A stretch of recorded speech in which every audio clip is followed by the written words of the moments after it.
He then invested that personal fortune into SpaceX, a company that would create and launch its own rockets and spacecraft. And that is a pretty gutsy move, to go from an online payment system to literal rocket science.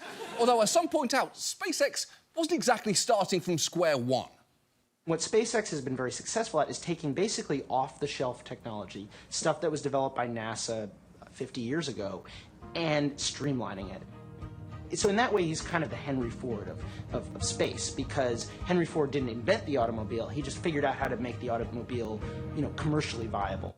Yeah, like Henry Ford, Elon Musk managed to build on the technology that others had invented. That's not actually the only way he's like Henry Ford, which you'd know if you ever Googled either of their names and the word anti-Semitism. But let's not get ahead of ourselves here. The point is, Musk took a big risk on starting a rocket company, which nearly didn't work. His first 3 attempts to launch one failed, and then he made a truly audacious gamble. When you had that third failure in a row, did you think, I need to pack this in? Never. Why not?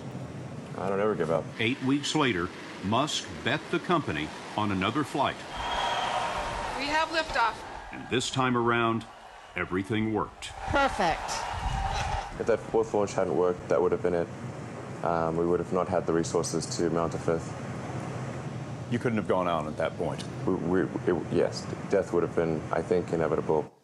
That is genuinely impressive. Although I will say there are less weird ways to say we would have gone out of business than death is inevitable. Phrasing matters. It's why people say we just had a baby instead of Lisa shit life out of her